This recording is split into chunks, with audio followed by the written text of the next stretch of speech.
So let's begin our today's Transformational Tuesdays webinar. So I welcome all the participants and our guest speaker, Tessa, for this webinar. I'll take this opportunity to introduce Tessa to you all. So Tessa was introduced to the world of coaching when she was working as a senior leader for a logistics company. And when she was introduced to this world, she found coaching was very motivating and inspiring. And she decided to cascade it to her team of 500 people. And when she did that, she found the results were really compelling. And as soon as she realized it, she left her corporate job and she pursued coaching as a career. And now she's working as she's a full-time coach. And Tessa has gained a distinction in her master's in coaching and mentoring from the Oxford Brookes University. She runs two businesses side by side at the moment. In her own practice, she specializes in supporting companies and individuals to optimize their transitions. North 52, which is her organization, she works with fellow students from her master's course. She has published the outcome of her master's dissertation on coaching across the retirement transitioning in the International Journal of Coaching and Mentoring, and an article in the Coaching Psychologist on today's topic, Lost Sense of Self. So let me introduce a quick snapshot of the webinar. So this webinar looks at the value of considering identity when coaching. So the presentation introduces different concepts of self. We then look at the approaches to work with clients who present with a lost sense of identity, a lost sense of self. So we look at three considerations when coaching with the client: a lost identity. One is a trigger to the loss. The second is client's response to the loss. And the last but not the least is the coach's own self-concept. So with this, I hand it over to Tessa for a quick and informational webinar with us today. Thank you, Tessa, and I welcome you again once again. Thank you, Ritu. That's very helpful. Thank you. Right, I'm going to share my screen now. So actually, I just need to do that. Right, well, thank you very much, Ritu, for that introduction. And I'd like to thank Coach Transformation Academy for inviting me to talk to you today. So I'd like to congratulate you for your Transformational Tuesdays, because I think it's such a great initiative to get a range of different coaches to speak on different subjects. So thank you to all of you from around the globe on showing an interest in today's topic on how to coach a lost sense of self. So within the next hour, the plan is to walk through the following topics. I was at a Transformational Tuesday a few weeks ago when Tracy Sinclair went through the new ICF competencies. And I noticed several references to coaches being sensitive to their client's identity. So we're going to look at this today, but rather than focus on pure identity, I'd like to expand that out a bit. And we're going to look at how clients can be sensitive, not just to their client's identity, but to their client's sense of self. So to put that into context, we're going to start with some definitions. Then we will explore the different triggers to a lost sense of self. And we'll look at how these triggers and our client's self-concept can influence the client's response to their lost sense of self. We're then going to finish with a look at one potential coach approach using developmental coaching on how to work with a client experiencing a lost sense of self. And at the end, we're going to have time spare for questions. So please raise questions in the chat as we go through. And Ritu has agreed to keep an eye on these and post them to me at the end. So let's start by looking at a definition. What do we mean when we use the term a sense of self? Well, in its simplest form, it's how we see ourselves. But when you start thinking about what creates our self-perception, you quickly realize this is actually quite complex. Our identity is a big part of this, and that's the essence of who we are. But our sense of self also includes our self-concept, whether we believe in a unitary, multiple, stable, or evolving, or no sense of self. We'll come on to that later. Our sense of self also includes our self-esteem. Do we see ourselves in a positive light, a negative light, or a bit of both? Our self-belief. Do we believe anything is possible, or do we limit ourselves and put blockers in our way? Our self-image. What do we see when we look in the mirror? Does our mind distort what is there? All of these aspects of ourself are very unique to each one of us, and it's based on our own background, our experiences, our upbringing. So to summarize, our sense of self is made up of lots of elements, but it's essentially how we see ourselves. So if our sense of self is how we see ourselves, what is a lost sense of self? Well, it's widely reported as a mix of confusion, instability, discomfort. It's an inability either to know or to feel able to articulate and communicate who you are. This is perhaps illustrated with some examples. So some quotes from the literature. According to Kierkegaard, it's the greatest hazard of all, a feeling of paralysis, utter hopelessness, walking off a cliff. Well, I have some first-hand experience of what this actually feels like, because I walked out on a senior corporate job when I had nothing to go to, nowhere else, and no other job. I was really shocked about what I'd done, but friends seemed strangely calm around it, and they didn't seem to notice what I noticed. I felt like I was walking around with this big hole where I used to be, and I was surprised no one else could see this or sense this. And one day someone asked me a simple question, what is it you do? And I could no longer answer it as I used to with my I'm a director speech. I didn't know what to say. It was a very unsettling and uncomfortable feeling. I realized my job that I'd been in for nearly 20 years, it had defined me, and I wasn't sure who I was without that job. It was a very strange feeling, not knowing and therefore not being able to articulate who you are. Surprisingly, quite frightening. So in my master's dissertation, I studied the retirement transition and witnessed the same kind of experiences in participants who have retired from work. The stronger their identity is tied to their job role, the harder they find the retirement process. So job roles like doctors, religious leaders, and lawyers find it particularly hard to transition smoothly to retirement. So how do you spot someone with a lost sense of self? They might exhibit any of these feelings, but the sentence I hear most often is, I just don't know who I am anymore. So today we're going to look at how or if we coach someone with a lost sense of self. And I've made an attempt to simplify a suggested coaching process with this model. I want to make it clear this is merely a suggested approach based on developmental coaching. It's by no means, of course, the only approach. So today we're going to look at four main areas: the triggers to a lost sense of self, looking at differing self-concepts, understanding the client's response to the loss, and then finally we're going to look at the suggested coach approach. So let's start by looking at the triggers.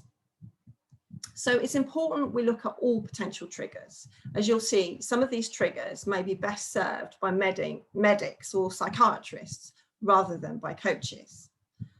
I've summarized the triggers into 5 different types of cause, loosely derived from Stephen's 5 perspectives on the self in his book, Understanding the Self.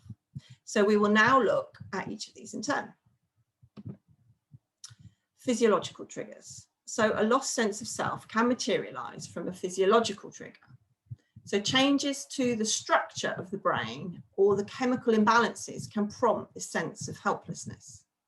Having said that, no one part of the brain has been identified as representative of the self.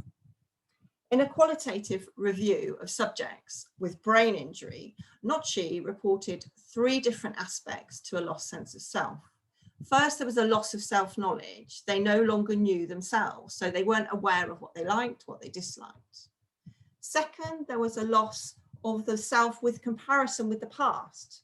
It might be because there were no memories, or it could be because their current self and their pre-injury self were very different, and they noticed all of those differences. And third, there was a lost sense of self in the eyes of others. Comments by other people suggested to them that they're now different than how they used to be. These aspects can also arrive with the chronically ill when they may be going through the process of grieving, not just the loss of their former active selves, but also grieving their future selves, what they had hoped they might become. So other experiments have taken healthy subjects and provided them with high doses of hallucinogenic drugs, which has resulted in a brain chemical imbalance, generating a dramatic breakdown in how they experience their sense of self. This imbalance created a drug-induced ego dissolution, similar in nature to dissociation, which is a psychiatric condition. My last example of a physiological trigger is dementia. My father was diagnosed with dementia 7 years ago, and I have watched his sense of self dissolve in front of my eyes. In a study of dementia patients, it was their loss of life stories, their autobiographical memory, that was deemed the most uncomfortable aspect of their lost sense of self. I saw this with my dad, who was a doctor, but he has no comprehension now of what that means, let alone any memory of it. So all these examples of physiological triggers to a lost sense of self are attributed to changes in the physical or chemical construction of the brain. A second type of trigger is a cognition trigger. Conscious decisions we make that perhaps generate alterations in our behaviour, they can create an unsettling change in our sense of self. There are a couple of historical examples that illustrate this well. In the 1960s, Milgram was interested in the lengths people will go to in obeying authority. He constructed a room where a man was wired up to receive electric shocks from participants. See the picture on the left. Participants in a separate room asked the man questions, and if he got them wrong, they were to press a switch to issue increasing levels of shock to the man, which increased to fatal levels. See the picture on the right. The man, who is not actually wired up and was an actor, pretended to be in pain, crying initially, then dramatically falling silent. When participants hesitated, someone in authority asked them to continue, and 65% of the 40 participants administered the maximum fatal shock levels of 450 volts. The surprise of what they've been able to do under authority produced a great sense of discomfort. In their eyes, they had obediently committed murder, which went against their core morals and beliefs, against their sense of who they were.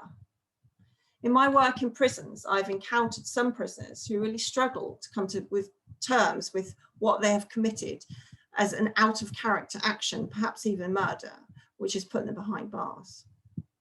In our second historical example, in the 1970s, Seligman looked at learned helplessness. Initially experimenting on animal subjects, he extrapolated his work to humans and had the same findings. If there was no predictability in shocks being administered and no way of controlling them, participants withdrew, became depressed, and accepted their fate, essentially learning how to become helpless. Some participants explained the uncontrollable shock events by internal attribution, believing they were in some way responsible for the unpredictable shocks. This is the same internal attribution that's often found in victims of domestic violence. These experiments highlight how, in certain situations, we can consciously behave in a way that challenges our self-perception. The third trigger is attributable to our society, a mix of the collective societal opinion in the culture we live in and our own view. If we look back in global history, there are lots of examples where people have been persecuted for their gender, their race, religion, or their sexuality. Imagine the impact on your sense of self if you identified with a gender, race, religion, or sexuality that wasn't commonly accepted by the society you were living in. Many simply comply with the mass societal view and perhaps keep their unaccepted identity secret, but this act of repression can really damage that sense of self. In a detailed observational study by Kondo, They looked at someone with a mixed cultural background, half American and half Japanese, and they plotted her self-view and how this changed following time spent in each country. She reported two selves, an American self and a Japanese version of herself. And as she became more embedded in the Japanese culture, she sensed the death of her American self. So it's clear that different societal attitudes and cultures can influence how we perceive or accept our own self. A fourth trigger to a lost sense of self can be caused by our unconscious. Freud believed we structure our worlds to avoid anxiety, so we create defense mechanisms to protect ourselves. Some of Freud's defense mechanisms that could prompt a lost sense of self include repression. Freud believed psychiatric conditions can result from repression of threatening or painful events. These events are involuntarily removed from consciousness, thereby ignoring an element of themselves.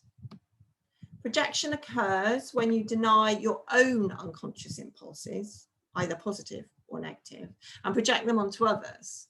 So you deceive yourself by denying these impulses are part of yourself. And disassociation is perhaps the most extreme example of a lost sense of self, otherwise known as split personalities, sort of Jekyll and Hyde, where one person can act out and believe they are multiple different people. This extreme loss of self is closely linked to extreme stress, and 71% of patients with dissociation were found to have been victims of abuse as a child. Although some people are aware of the defense mechanisms they are using, many are not, and those with post-traumatic stress disorder may not be aware of their previous trauma and therefore cannot explain their lost sense of self. The final trigger is the experiential trigger to a lost sense of self. This relates to how we experience our world and is closely linked to our self-concept. We'll come on to self-concept shortly, but I wanted to point out a couple of examples as to how our self-concept can impact our experiences and trigger a lost sense of self. Some people grow very attached to their possessions and they become almost an extension of themselves. So loss of possessions for some can be felt of as a loss of identity. A loss sense of self was reported by Lola when her house and all her belongings were burnt down. She reported a profound sense of identity disruption, prompting significant disorientation and an inability to function normally. A lost sense of self so far has been considered as a negative occurrence, but there are some that consider a lost sense of self a positive experience. Creatives, musicians and artists often describe a flow experience where they reach a point of pure pleasure, being completely and utterly absorbed in their work.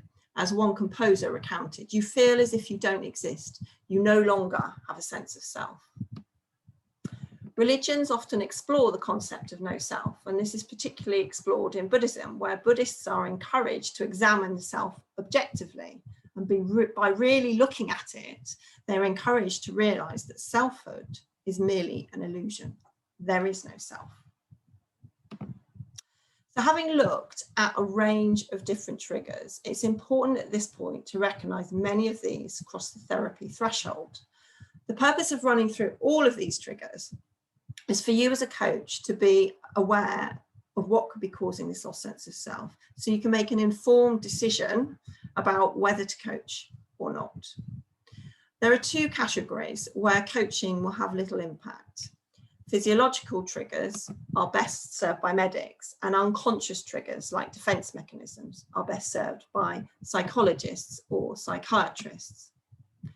The triggers that you are most likely to encounter in coaching practice are derived from the way we think. So cognitive examples might include a lost sense of self created by being in an unhealthy relationship, by internalizing negative comments or actions. Clients can create an overpowering inner critic.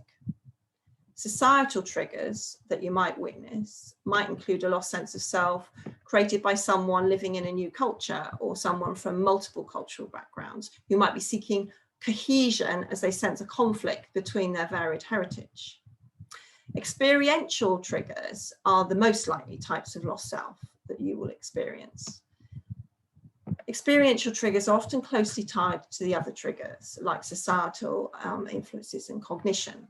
Examples could involve losing a job role, losing a partner or parental role, or becoming a partner or a parent, or even the death of a close friend or family member. So that concludes our review of triggers. So let's go back to look at our model. So we now completed step 1, identifying the trigger. We're now going to look at step 2, understanding the self-concept. We're going to explore 4 self-concepts: the stable unitary self, multiple selves, the evolving self, and no self. There's a huge debate in the literature about what the self is. Debates about what the self must be and what it cannot be. But what is certain is that there is not one self-concept, but several. The debates and theory are interesting, but what is most important for coaching is the client's self-perception, as their perception of their self-concept, whatever it might be, is their reality. Most of us feel like we have one unitary, stable self, an authentic core, an unwavering sense of who we are that we experience as the same over time and with different experiences. We sense that one part of our brain almost acts as an agent for the whole of us, taking in information from the environment, analysing it, making decisions, and instructing the body to act. Clients often work hard to find their authentic self or achieve an ideal self. So when a client with a unitary sense of self experiences a lost sense of self, this can be perceived as really catastrophic. So if you're interested in learning more about this, then this is the self as operator model in Bakarova's book on developmental coaching. Tatiana goes into a lot of depth on different self-concepts, discussing the views of scientists and philosophers, and she includes plenty of the theory and the debates. Some clients sense that they have multiple mini-selves. They might talk about wearing different hats, acting differently in different situations. Often the mini-selves link to a role that they play in life. Perhaps the mother mini-self might be caring and sensitive, but her employee mini-self might be an insensitive dictator. For some, this sense of multiple mini-selves is very natural and comfortable, but for others, this multiplicity can be hard work. Rather than working together, mini-selves might be working against each other. So that can be very tiring, very difficult to keep the cohesion. This can be highlighted when 2 mini-selves collide unexpectedly. During coronavirus lockdown in the UK, I was coaching someone who was forced to be working from home with her husband. He'd never seen her at work before, and he was very shocked at how much her demeanour changed. He commented he didn't like or recognise this employee mini-self at all. This comment produced a sense of identity discomfort for her and a challenge to how she saw herself. A lost sense of self in someone who senses they have multiple selves is likely to be less catastrophic than in someone with a unitary sense of self. Individuals can change the emphasis of a mini-self. Perhaps when someone's child leaves home, their parental role is decreased, but another mini-self may then take centre stage. However, they are still likely to experience almost a grieving process for their lost mini-self. Some clients are clear that they have an evolving self. This could be unitary or mini-selves, multiple. They recognise a difference in their sense of self over time or with experience. Perhaps they've encountered an event which has transformed their sense of who they are. Horowitz recounts the recovery of a model called Sophia following an accident that left her as a blind amputee. Her rehabilitation included self-acceptance of her new body and creating a new narrative to explain the continuity of selves from before the accident to after the accident. Those who experience an evolving sense of self believe in their ability to change and transform their core sense of self. However, just because they accept this ability to change, it doesn't mean their experience of a lost sense of self will be easy. A few of your clients might sense the rarest self-concept of all, that there is no self. They see the existence of a self as just an illusion, a creation we make to make sense of our existence. These clients notice that living in the moment, perhaps practicing mindfulness or meditation, really concentrating on what you're doing, being truly present, eradicates the notion of a self. Some might find this concept unnerving, others find it an experience of pure elation. So that concludes the four main perceptions that people have about their self-concept: unitary stable self, multiple selves, evolving self, and no self. Now we're going to move on to the third section of this presentation, understanding our client response. There will be a range of responses to a lost sense of self on a continuum from severe discomfort to extreme elation. Responses will depend on both the triggers and their belief about their self-concept. Whatever the trigger, then the therapy threshold needs careful consideration, especially when severe discomfort is experienced. We've looked at the 5 trigger types, and severe discomfort is likely when the lost sense of self has medical origins. Triggers that have a physiological origin, brain injury, chemical imbalance, or dementia, are best referred to a medical team. Clients with triggers that originate from unconscious defense mechanisms may need psychological or even psychiatric report. For other trigger types, cognitive, socially constructed, and experiential, then coaching can be helpful. But if severe discomfort is observed, then even then, the therapy threshold may have been met and referral is recommended. For self-constructs, the self-construct, which is likely to experience the most discomfort, is the unitary stable self. If you feel you have lost the only self you have, it can be very distressing. But I believe coaching can help all self-concepts. But I would say watch for the therapy threshold, particularly with that unitary sense of self. So now we come on to the final section, a suggested approach on how to coach a lost sense of self. As mentioned previously, with some clients, we are walking along that therapy threshold. So it's important to be mindful of the parameters of where you are prepared to go with your coaching. We're going to look at the developmental coach approach, which uses lots of different techniques from different schools of coaching. And we're going to explore 3 key areas where coaching may be helpful for a lost sense of self. These 3 suggested areas are increasing self-awareness. This means understanding who we are and how we might distort or deceive ourselves. Working with the whole body. This involves accessing our intuition, our creativity, also paying attention to what we feel and where we feel it in our bodies. Working with our narrator. Our narrator is our inner voice, which may be striving for a coherent unitary self-story, a complex story of multiplicity, or seeking no self at all. We'll now look at each of these in turn. Firstly, I want to look at increasing self-awareness. This is a common outcome from coaching. There are plenty of techniques that can help clients, like self-reflection, journaling, the Johari window, and 360 feedback can all increase our self-knowledge. I'd like to concentrate, though, on 2 areas of self-awareness, which can be useful when coaching a lost sense of self. Firstly, conditioning, and then self-deception. But before I do that, I'd like to demonstrate one of the reasons increasing our own self-awareness is so important is because we notice what we pay attention to. So I'd like to show you a short video now to show our selective attention in action.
So when we pay attention to the passes, we can miss something very obvious, someone in a gorilla suit.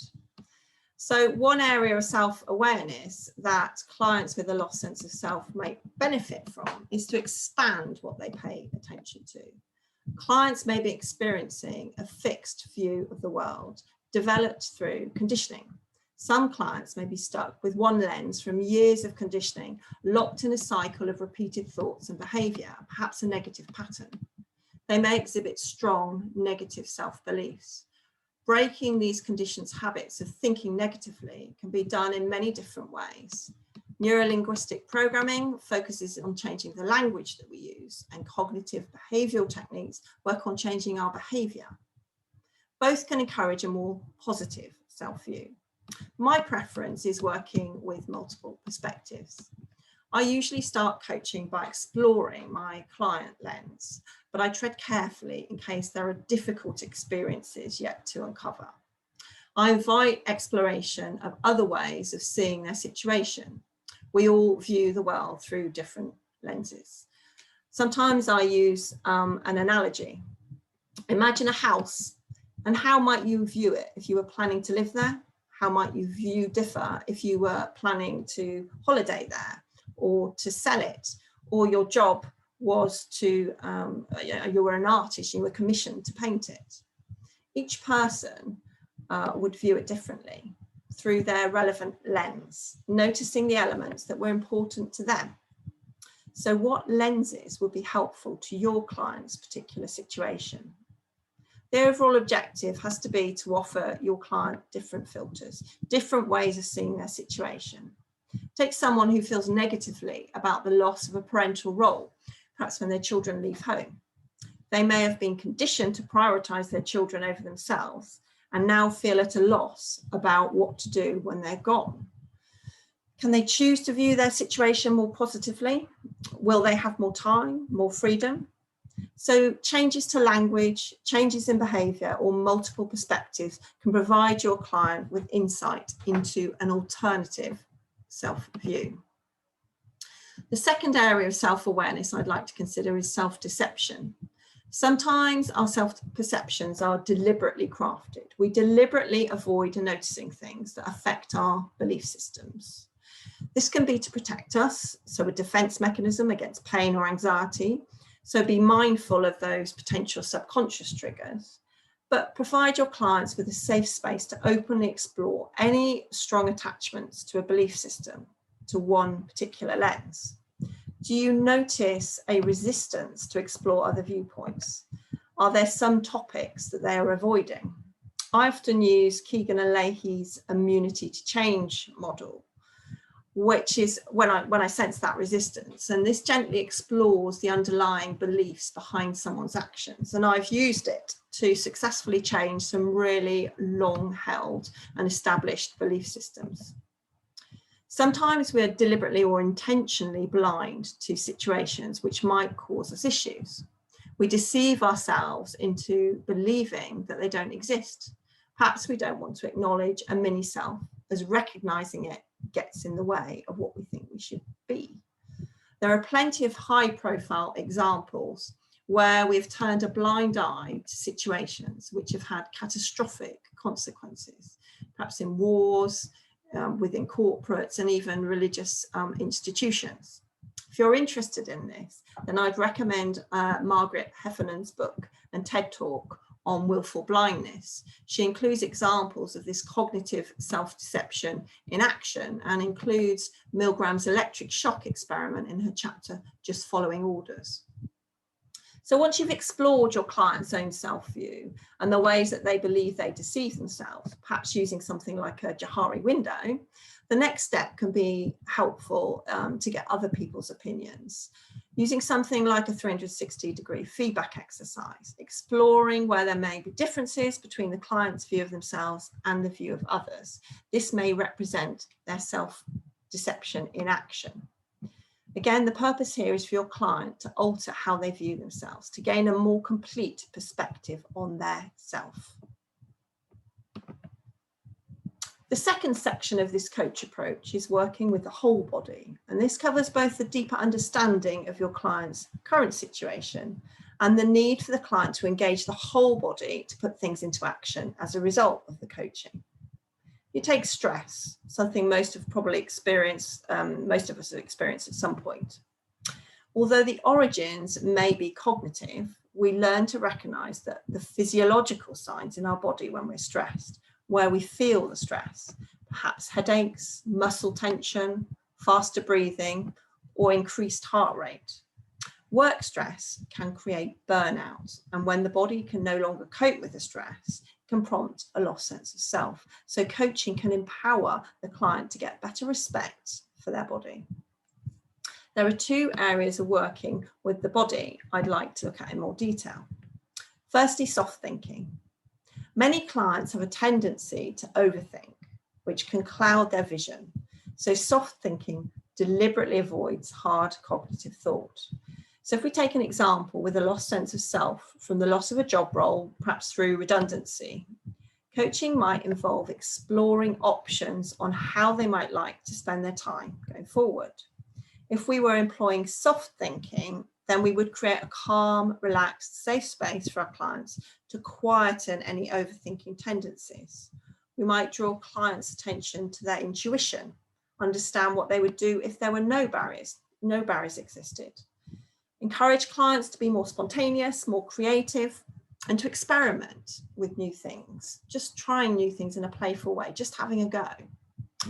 Another soft thinking approach is just sitting with an issue, not directly thinking about it, but employing what Claxton terms thinking at the edge. You're aware of the issue, but you do something different, often physical, and see what materializes cognitively. So soft thinking is used to encourage your client to develop new and creative options.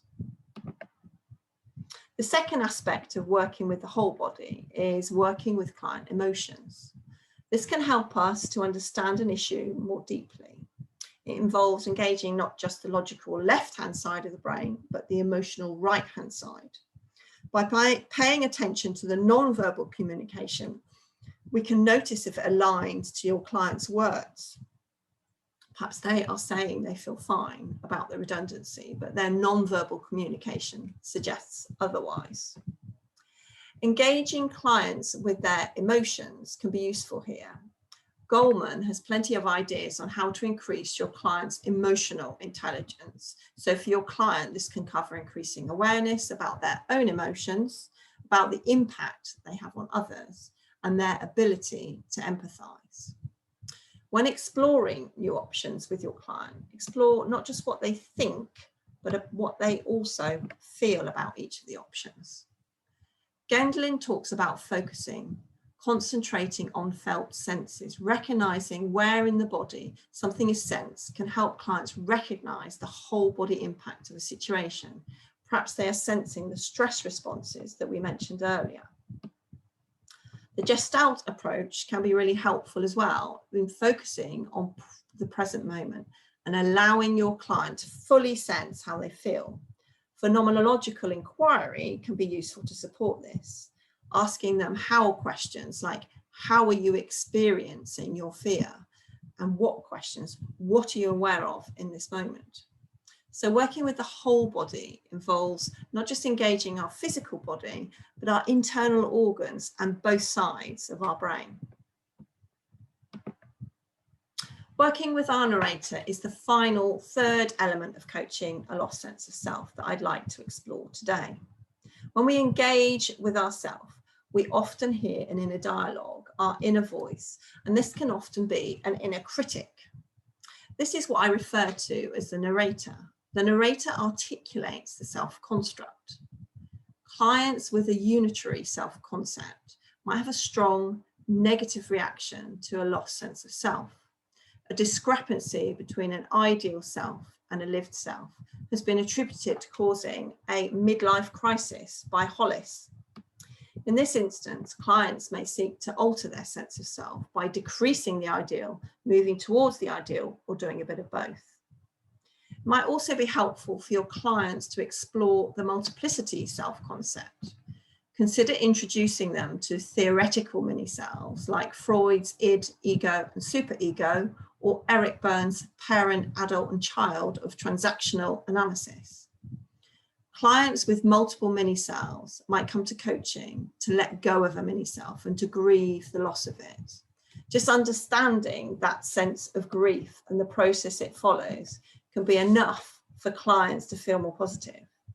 In my master's dissertation on coaching the retirement transition, the Kubler-Ross change cycle, derived from a study of bereavement, was often present among retirees grieving the loss of their working selves, especially for those with a strong work identity. Sometimes those with multiple mini-selves are looking to create one story of their self. They're looking to create a consistent, plausible story. They sense multiplicity, but seek cohesion because their mini-selves are, because of their mini-selves.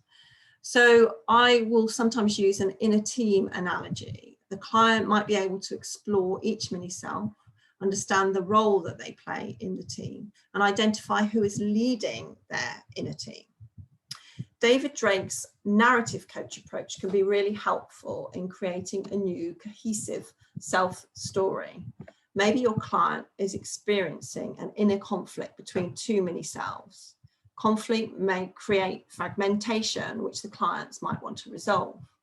Using Gestalt techniques like verbalizing your internal dialogue or role-playing each mini-self can be a great way of clients to act out the conflict between their mini-selves. The Gestalt chair technique can also be helpful here. By physically moving between the chairs, clients can be encouraged to fully embody the mini-self, including all of its non-verbal behavior. I remember using this technique with one client who was experiencing a conflict between her old career-focused self that existed pre-maternity leave and her new parental self when she returned to work after maternity leave. Narrative coaching helped her integrate this new mother role into her sense of self. So narrative coaching can be really useful in many ways with multiplicity because it can help incorporate a new mini-self, to acknowledge the end of a mini-self, to synthesize multiple mini-selves together, or to resolve conflict between them.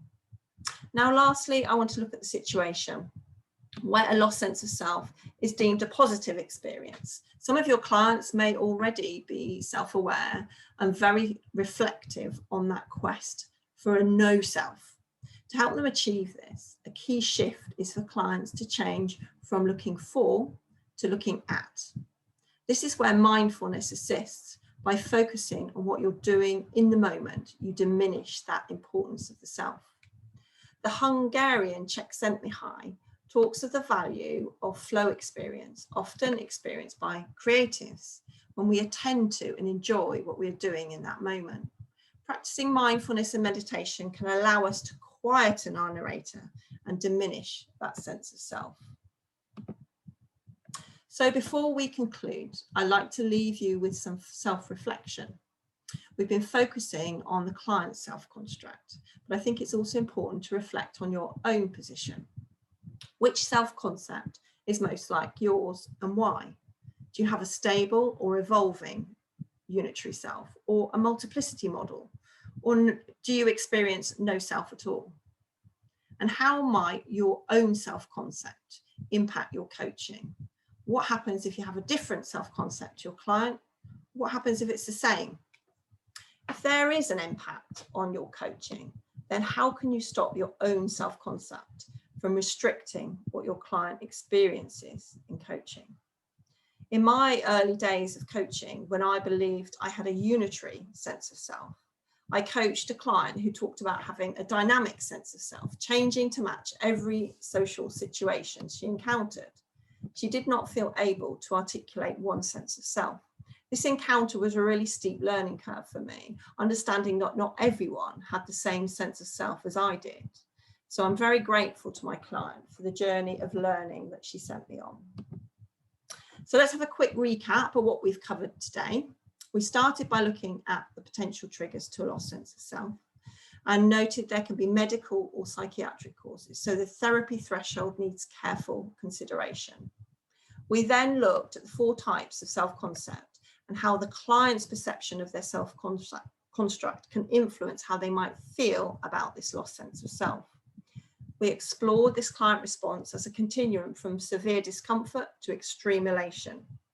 We then looked at one coach approach using developmental coaching and explored 3 areas: increasing our self-awareness through understanding our patterns of conditioning and looking at how we deceive ourselves, to working with the whole body, really paying attention to what we feel and sense so we can appreciate and activate the whole body. And lastly, working with our narrator, understanding how our narrator may help or even hinder us. Thank you very much for listening to what is sometimes a challenging and often philosophical topic. I hope you've taken something away, either for your own self-development or for your coaching practice. And now I'd be delighted to answer any questions. Over to you, Ritu. Thank you, Tessa. Thank you for the wonderful presentation. I personally loved it. Thank you. That example of unitary self and multiple self, and how it can either help you or hinder you. It's a beautiful concept. That was really enlightening and very insightful. Thank you. Thank you. And now I would, ask back to participants and ask my audience, if you have any questions, please feel free to drop them in the chat, or if you want to ask yourself, please unmute yourself and ask the questions to Tessa. We still have Tessa with us for next 10 minutes, so let's maximize these 10 minutes. I have one comment, Tessa, though, from Samantha. I think she's definitely, thanking you for sharing this, and because she could draw some parallel between your presentation and the ontological model. So yes. I think she's got some insights. Thank you, Samantha, for that comment. Again, I've got a thank note from Sylvie, from Ramesh.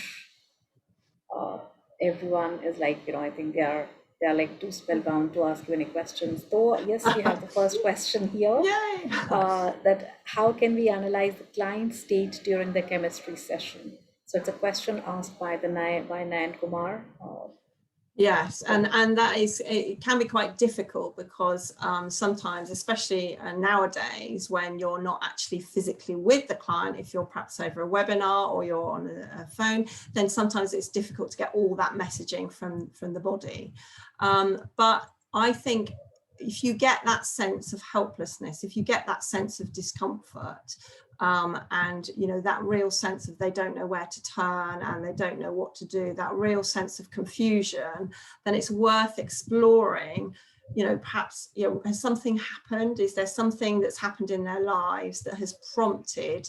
And then go look through those triggers and see if there's something that's happened to them that might explain why they're feeling this way. So any big transitions, any big transformations in their lives, and then use that as a starting point to explore. Thank you, Tessa. There's a question from one of the participants, Helene. I hope I'm pronouncing your name correctly. If I'm not, then please excuse me. She's asking that, are there any specific resources we can read to speak further from here on? Yes, yeah, no, definitely. The books that I've put on there, there's some references on there, but I can add a page on the back here to add in some references, if that's what would be helpful. Yeah. Yeah, I think that'll be helpful, because I'm sure I think people definitely have gathered a lot of insight. Now, I think to explore further from here on and to do some self-learning, they would definitely need some very specific resources which can help them, look deeper into whatever you shared. And I'm also I'm very open to have conversations with anyone. And I believe on the CTA events page, people can connect with me on LinkedIn or whatever to carry on the conversation. I'm very happy to do that, because I know that it is quite a philosophical subject. So not everyone will be able to take this in, digest it, and come up with questions instantly. But if you mull this over and you come up with questions, I'd be more than happy to help in the next few days or whatever. Yeah, so true. The concept of self-concept, even I remember, when I, during my initial NLP days, when I kind of got introduced to this concept of self-concept, I was like, it was so abstract for me to imbibe it. First, forget about asking questions or understanding it, even to imbibe that there is a concept which is as abstract as self-concept, it was a little difficult because the kind of lives we live. Yeah, so Yes. yeah, thank Fascinating you. though. Yeah, I have Samantha raising her hand there. Samantha, go ahead. One of the things that I've observed or noticed through your presentation is how the sense of self can be, I don't want to use the word distorted, it may be the wrong word, but through a change in context. And also then linking that to shifts in how you show up in terms of an Enneagram profile. One of the biggest things I've landed recently is how a change in context can really amplify certain personality styles and sort of downplay some that may have been kind of really the true sense of self. And I just wondered your thoughts on that. So when you say a change in context, can you give me an example, Samantha? So a change in context could be a couple that you've mentioned. So moving from a corporate role into something completely different.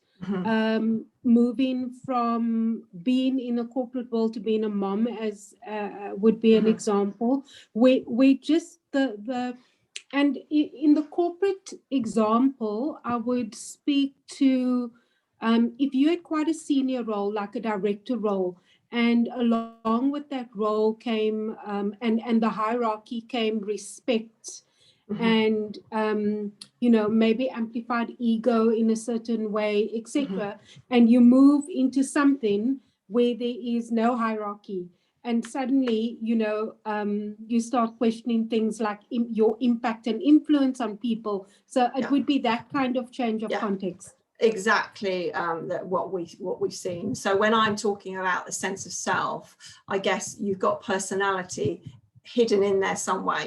How we see ourselves, how we see our own personality is also part of that sense of ourself.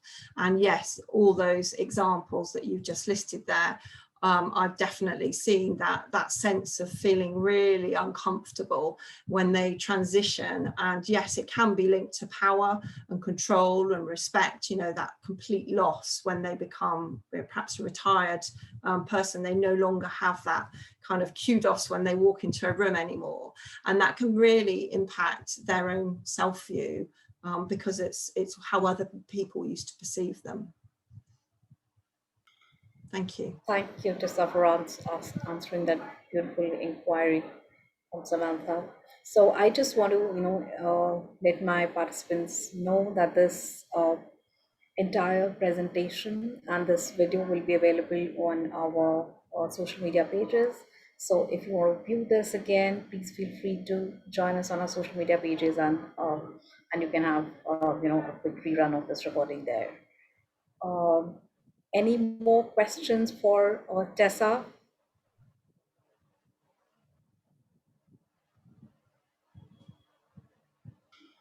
Anyone who would like to ask any questions, any comments?